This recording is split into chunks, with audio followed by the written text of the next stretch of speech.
Welcome back to The Rundown.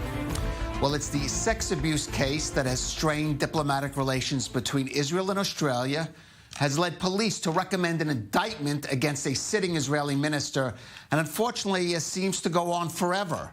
After 6 years and 68 court dates, the extradition hearing began in a Jerusalem court for Malka Leifer. She's the former principal of the Adass Israel ultra-Orthodox girls' school in Melbourne, who fled for Israel after being accused of 74 counts of child sex abuse. Now, Leifer has been fighting extradition ever since, feigning mental illness allegedly with the help of the former health minister and now housing minister Yaakov Litzman.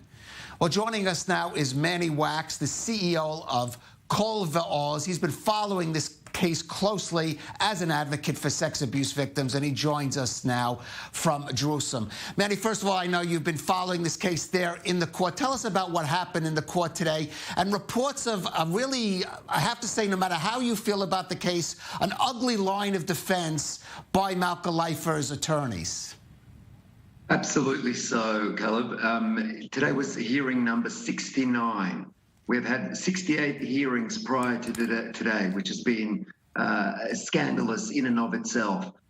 Today's hearing ultimately was the hearing that we needed to get to, that the girls, the brave victims of Malka Leifer, the three sisters, Nicole, Dussie and Ellie, who have been fighting courageously for justice for many years.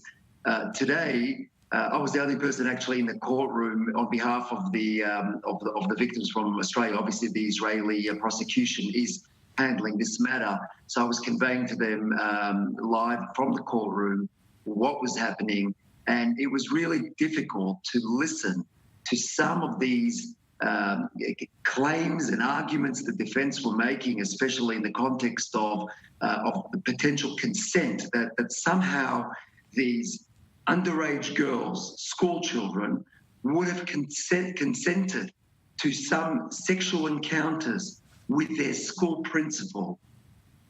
It just beggars belief. And outside the courtroom, I did approach the new defence lawyer for Malka Leifer, Nick Kaufman, about this issue, and he was trying to claim that he was a very sensitive person. He was a former prosecutor in Jerusalem, prosecuting child sex offence cases, and to listen to someone like that in the courtroom trying to discredit these victims by claiming, well, they returned back to Malka Leifer. They said they loved her. They wanted more of her, to spend time with her. What is he essentially saying? That these vulnerable children, under the care of her school principal, volunteered to be sexually assaulted by her? Absolutely scandalous. From their perspective, of course, they believe that she deserves the best possible defence, and it seems from our perspective that they will stoop to new lows each time. Right. Now, as you mentioned, it's been years coming just to this point, which is significant. But going forward, then, give us some idea of the legal process, how long this might happen, and whatever court's decision made, when it's likely or not, Malka Leifer will be extradited back to Australia, or the court will find against it. Sure. So the next hearing is hearing number 70. It's going to be on the 29th of July in the Supreme Court of Israel. And that is the appeal by the defense in response to the last decision about a month ago by the District Court of Jerusalem, which found that Malka Leifer was fit to face justice and was essentially faking her illness, has been faking her illness for many years. So that decision obviously was a critical one that essentially allowed us to progress into today's hearing.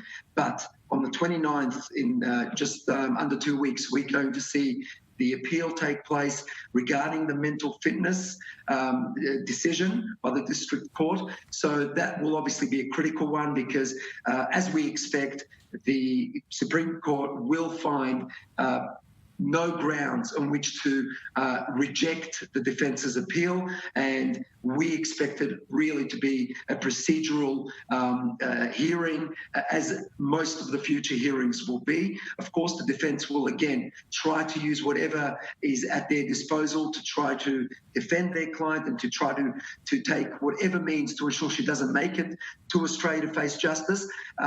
Hopefully that will cause as little as damage as possible, in particular additional re-traumatisation of Malka Leifer's victim throughout this remaining process. It's been going on, as you pointed out, for many, many years. It's well over a decade since Malka Leifer in 2008 was helped to evade justice from Australia by the Adus leadership in Australia. And of course, we expect that that the Adus leadership in Australia will also be held to full account for aiding and abetting Manny. an alleged criminal. Right. And of course, as we mentioned, Yaakov Litzman, now housing minister, still faces possible, I stress possible, prosecution for pressuring psychiatrists to aid Malka Leifer in her, I guess, insanity defense, as it were. Manny Waks, from Colval's, thank you for joining us on The Rundown.